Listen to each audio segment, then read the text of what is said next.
Hi, it's Vanisha Puri from Team VK Realtors. Let's dive right into the real estate market stats.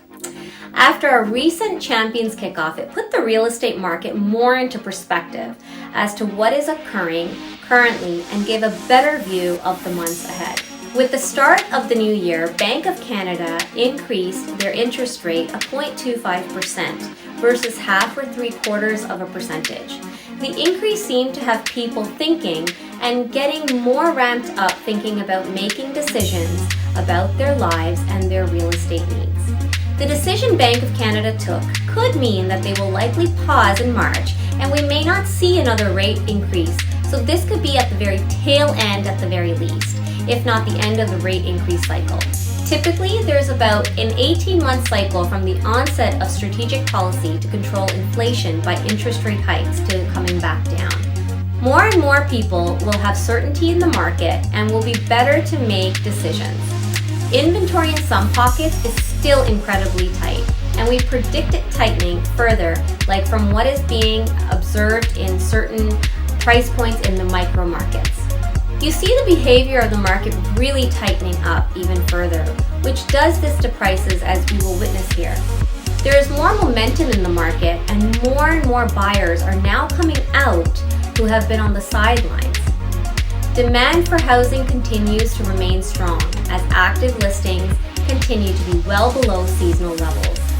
There are currently less than 10,000 homes of all types available across the GTA, leaving the region with only 3 months of inventory. So over the past few weeks, we've actually witnessed that more houses are coming out and selling within the week if the full marketing strategy is in place. The feeling that we've got is a very strong picture here as to what is happening and what has happened in the market. It was pretty steady during COVID, so you can see a dip down in April 2020. We can see that there's the tailing off a little bit, but if you look historically, you can see how it kind of drops down at certain times of the year, and then it ebbs and flows. So right now, we're actually in our winter ebbing, which is fairly traditional in our marketplace. In this 10-year trend line, you can see prices have never dropped 50%. Canada has remained pretty strong in real estate since after 1980s and 1990s recessions. Real estate has come a long way since then, and Canada has learned from it, as it took 7 years to build a base from 1992. Today, we're likely not going to require correction because we've learned over the past 2 years. If the Toronto Regional Real Estate Board did not register another listing, we would be actually sold out of product in just 3 months. 3 months is still considered a seller's market. And even with the headlines reporting a slower market, homes continue to sell quickly, and in some cases, with multiple bids. Let's analyze the micro market, remembering that this is this moment in time. So Whitby, Durham right now, look at the activity in Durham region stats. Look what's happened here. Inventory, as you'll see, has dropped even further, and so here, this is almost 1.5 months of standing inventory in Whitby. So is there a downward pressure, steady pressure, or upward pressure in Whitby? Well, at this level, I would suggest we're going to start to see some slight upward pressure on pricing in this market. Whitby, Pickering, Ajax have some great detached and semi-detached homes right now. There is actually a home priced at $1.7 million, staged beautifully, and sold with 25 bids on it. Let's take semis in Brampton, which are priced well right now, with the likelihood prices will start to pick up again.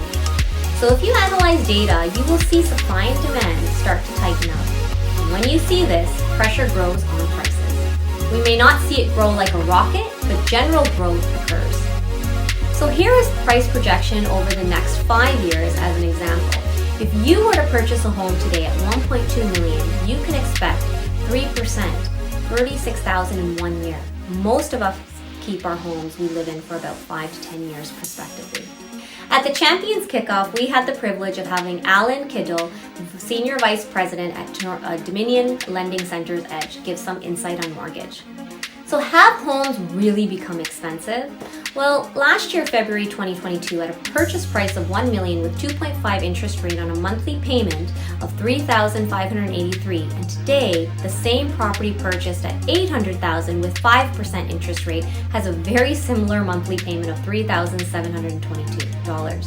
So the real savings today is that you're putting in less capital and down payment and land transfer taxes and saving though $200,000 in your purchase price.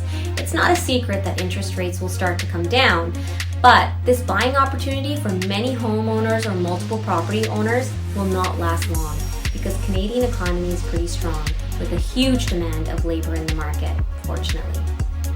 The new construction market has begun to pick up as labor supply chain and material costs adjust back to normal levels. So with developer costs slowly coming down and partnered with aggressive selling, promotions, the educated and experienced buyer investor are taking advantage of today's current market conditions, knowing that many of these promotional opportunities will not last forever. It's important to not be short-sighted. Canada will have an ever-increasing population coming in over the next 3 to 4 years and approximately 1.2 million plus people, making it 400 to 500,000 annually. The government has been working on policy regulations in order to accommodate the number of people. But what everyone may not understand or know is that 90% of the increasing population will be here in the GTA. So really the government should address a state of emergency as there are not enough homes for the next 10 years to accommodate the influx of people. We're going to likely see more and more high-rise buildings, condos, but these next years may be the best time to invest in real estate, as I feel it will be harder and harder due to future government regulations in place. I thank everyone for listening in. If you have any questions about the real estate market or would like to know more information on how to navigate today's market conditions, please do not hesitate to reach out to me. Until next time, I look forward to working with many of you and in all of your real estate needs. Have a wonderful day.